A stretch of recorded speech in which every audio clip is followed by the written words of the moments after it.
BHK flat with 1110 SFT లో ₹1 కోటి మాత్రమే. బాచుపల్లి కెనడి గ్లోబల్ స్కూల్ కి 1 నిమిషం దూరంలో. నమస్తే, వెల్కమ్ టు సుమన్ టీవీ. నేను విష్ణు. ప్రస్తుతం మనతో పాటు QPFP qualified person finance professional Chakravardhan గారు ఉన్నారు. వారితో మాట్లాడదాం. సార్ నమస్తే. సార్ చక్రవర్ధన్ గారు నమస్తే అండి. సార్ చక్రి గారు, రెగ్యులర్ గా చూస్తున్నా ఈ మధ్య వార్తల్లో ఎక్కడ చూసినా జాబ్ లే ఆఫ్లే. అటు ఇండియాలో అంటున్నారు, అదేవిధంగా అబ్రాడ్ లో కూడా అంటున్నారు. డైలీ ఏ వార్తా దినపత్రిక చూసినా లేకపోతే వార్తలు చూసినా కూడా పెద్ద పెద్ద కంపెనీల్లో 500 మంది ఉద్యోగులను తీసేస్తారు, 1000 మంది ఉద్యోగులు తీసేస్తారంటూ కూడా జాబ్ లే ఆఫీస్ కి సంబంధించిన న్యూస్ ఈ మధ్య ఫ్రీక్వెంట్ గా వింటున్నాం. కాబట్టి సో అంటే ఎలా ఉంటుంది అంటే ఎస్పెషల్లీ మనం కొంచెం ఐటీ ఫీల్డ్ గురించి మాట్లాడుకుంటే, ఐటీ జాబ్ వచ్చేస్తే అందరూ చాలా రిలాక్స్ అయిపోతారు. అంటే మనకు పెద్ద ప్యాకేజ్ లో ఉన్నాం, సో మనకి ఇంకా మన లైఫ్ కి సంబంధించి ఎటువంటి డోకా లేదంటూ కూడా చాలా మంది ఎక్కువ ఆలోచిస్తుంటారు. కాబట్టి ఎస్పెషల్లీ ఐటీ సెక్టార్ కి సంబంధించి జాబ్ లే ఆఫ్లు ఎక్కువ అవుతున్నాయి. కాబట్టి ఇన్ కేస్ ఒకవేళ ఏదైనా ఒక బ్యాడ్ సిచ్యువేషన్ లో జాబ్ లే ఆఫ్ కనుక జరిగితే, మరి అటువంటి వాళ్ళు నెక్స్ట్ ఒక 3 months కో ఒక 6 months కో సస్టైన్ అవ్వాలి అంటే అసలు ముందుగానే వాళ్ళ కెరీర్ ని స్టార్ట్ చేసినప్పుడు ఎటువంటి ఫైనాన్షియల్ ప్లానింగ్ అనేది చేసుకోవాలి అంటారు, కెరీర్ ని స్టార్ట్ చేసిన కొత్తల్లోనే? ఇది రైట్ టాపిక్ విష్ణు గారు. చాలా ఇంపార్టెంట్ ఇది. అంటే ఇప్పుడు మనం చూస్తున్నాం, కాలేజ్ రోజులోనే క్యాంపస్ లో రిక్రూట్మెంట్ లో వచ్చేస్తారు. అండ్ లైఫ్ స్టైల్ కూడా గాడ్జెట్స్. ఈ రోజు మనకి iPhone 16 రిలీజ్ అయిందంటే ఈ రోజు అది మన దగ్గర ఉండాలి. అండ్ కార్, కొంచెం ఈఎంఐ, మీరు అంటే వాళ్ళకి శాలరీస్ కూడా అలా ఉన్నాయి, వాళ్ళు కమిట్మెంట్స్ కూడా అలాగే పెట్టుకుంటున్నారు. ద మూమెంట్ ఇమీడియట్ గా ఒక 1 CR ఫ్లాట్ కావాలి, ఒక 1 year లోపలనే ఈ ప్లానింగ్స్ అంతా. అంటే ఇది నేను ఎంతవరకు సస్టైన్ అవుతాను అంటే అన్ఎక్స్పెక్టెడ్ అయినప్పుడు వీటిని తట్టుకోవడం చాలా కష్టం అవుతుంది. మీరు చూస్తే ఈ మైక్రోసాఫ్ట్, గూగుల్, పెద్ద పెద్ద కంపెనీసే లే ఆఫ్స్ చేస్తున్నాయి. కొన్ని కంపెనీస్ అయితే 1000 members ని సింగిల్ డే లో తీసేస్తున్నాయి. మీకు ఈ రోజులో న్యూస్ లో లే ఆఫ్ గురించి లేని అసలు రోజే లేదు మీరు చూస్తే.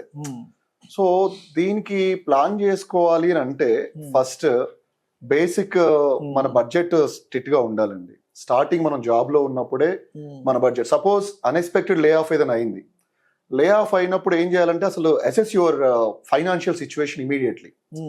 అంటే నాకు నా ప్రాపర్టీస్ ఏమున్నాయి, సేవింగ్స్ ఏమున్నాయి, నేను ఇన్వెస్ట్మెంట్స్ ఏమైనా చేశానా, ఇన్సూరెన్సెస్ ఏమైనా చేశానా. సో ఇన్సూరెన్స్ లో కూడా కొన్ని సరెండర్ చేయొచ్చు. సరెండర్ చేస్తే నాకు ఎంత వస్తుంది, ఇన్వెస్ట్మెంట్స్ ఇప్పుడు ఉన్నాయి నేను తీసేస్తే ఇది రైట్ టైం, ఒకవేళ ఇది తీస్తే ఎంత వస్తుంది. వీటితో పాటు నాకు డెబ్ట్స్ ఎన్ని ఉన్నాయి, సపోజ్ నేను ఈ డెబ్ట్స్ ఇవి ఇక్కడ క్లియర్ చేస్తే నా దగ్గర అమౌంట్ ఎంత మిగిలింది, ఈ అమౌంట్ తో నేను ఎంతకాలం సస్టైన్ అవ్వగలను. ఫస్ట్ ఈ క్యాలిక్యులేషన్ చేసుకోవాలి. ఈ క్యాలిక్యులేషన్ చేస్తే మీకు ఏంటంటే కాన్ఫిడెన్స్ వస్తుంది. నేను ఎన్ని మంత్స్, నేను జాబ్ ట్రయల్స్ లో ఉండగా ఎన్ని మంత్స్ నేను సస్టైన్ కాగలను. ఫస్ట్ ఈ క్లారిటీ వచ్చిన తర్వాత అసలు మంత్లీ ఎంత కావాలో మీకు ఒక క్యాలిక్యులేషన్ కూడా కావాలి. సెకండ్ థింగ్ ఏంటంటే ద మూమెంట్ లే ఆఫ్ అయినప్పుడు మీకు నాన్ ఎసెన్షియల్ ఎక్స్పెన్సెస్ అనేవి ఉంటాయి, అవి కట్ డౌన్ చేసుకోవాలి. లైక్ ఎసెన్షియల్ ఇప్పుడు రెంట్ కానీ గ్రాసరీస్ కానీ ఇవన్నీ మనం అవాయిడ్ చేయలేం. కొన్ని మనం స్ట్రీమింగ్, నెట్ఫ్లిక్స్, అదర్వైజ్ మనకి మన జిమ్, మనం కొన్ని లైఫ్ స్టైల్ బేస్ చేసుకుని మన శాలరీని బేస్ చేసుకుని కొన్ని మనం మెయింటైన్ చేస్తుంటాం. ఇలాంటివి టెంపరీగా మనం పాస్ చేసుకోవడానికి ట్రై చేయాలి. అండ్ తర్వాత ఒక టైట్ బడ్జెట్ క్రియేట్ చేసుకోవాలండి. టైట్ బడ్జెట్ అంటే లైక్ మీకు ఇంతకుముందు మీరు స్విగ్గీలు ఇవన్నీ జాబ్ లో ఉన్నప్పుడు మీరు ఆర్డర్ అసలు మర్చిపోయారు, ఆ కల్చరే పోయింది. ఇప్పుడు మనకి జొమాటోలోనే నెలకు 1,00,000-2 లక్షలు ఖర్చు పెట్టి తినేస్తున్నారు. అంటే ఇళ్లలో కూడా లేడీస్ భయపడట్లా. ఒక 10 మంది నేను ఇప్పుడు వచ్చేస్తున్నాం అని ఫోన్ చేస్తే ఓకే మీరు ఆర్డర్ చేయండి, ఫ్యామిలీ ప్యాక్ బిర్యానీ ఆర్డర్ పెట్టేసి. ఇంతకు ముందు కూడా మనకి కల్చర్ ఎలా ఉండేదంటే ఎవరైనా వస్తే నాకు బయట నుంచి తెప్పించారు అనే ఫీలింగ్ ఉంటదని, మనమే ఉండాలని ఉండేది. ఇప్పుడు వాళ్ళు కూడా అలవాటు పడ్డారు. సో ఈ స్విగ్గీ, జొమాటో ఇలాంటివన్నీ మనం కట్ చేసుకొని కొంచెం అంటే చాలా స్ట్రిక్ట్ గా పెట్టుకోవాలి. అంటే మీరు వీక్లీ అట్లీస్ట్ ఒక 200 సేవ్ చేసినా ఒక ఇయర్ కి మీరు 10,000 సేవ్ చేస్తారు. వీక్లీ 200 మీరు సేవ్ చేసినా కూడా అంటే మనకి 6 months అవుతుందా 1 year అవుతుందా కూడా తెలియదు.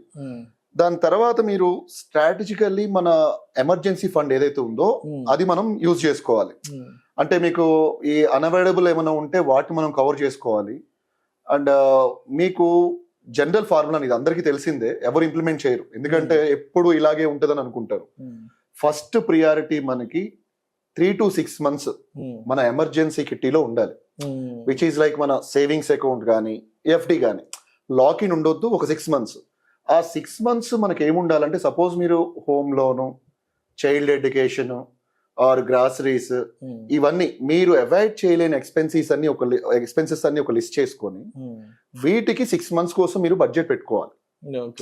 సో ఇలా పెట్టుకున్నప్పుడు ఏమవుతుందంటే మీరు ఈ జాబ్ సర్చింగ్ ప్రాసెస్ లో ఉన్నప్పుడు కాన్ఫిడెన్స్ ఉంటుంది, ఎక్కువ మీరు స్ట్రెస్ కి లోన్ అవ్వరు.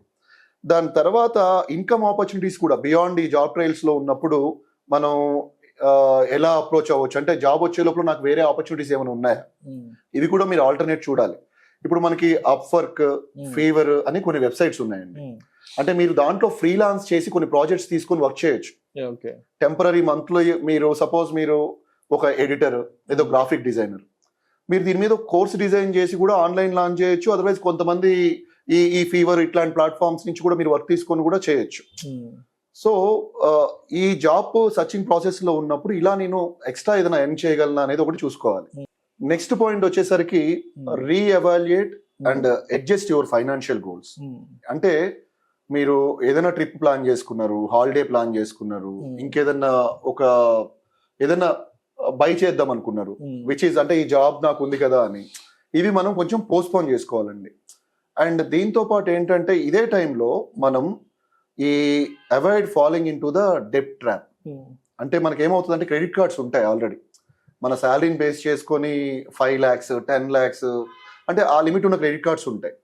మీ డైలీ నీడ్స్ కోసం ఈ క్రెడిట్ కార్డ్స్ మీద మీరు డిపెండ్ కావద్దు. ఇన్ కేస్ ఇవి ఎమర్జెన్సీలో మీరు యూజ్ చేసుకున్నా దీన్ని ఎలా క్లియర్ చేయాలి అన్న స్ట్రాటజీ ఆల్రెడీ మీ దగ్గర ఉండాలి.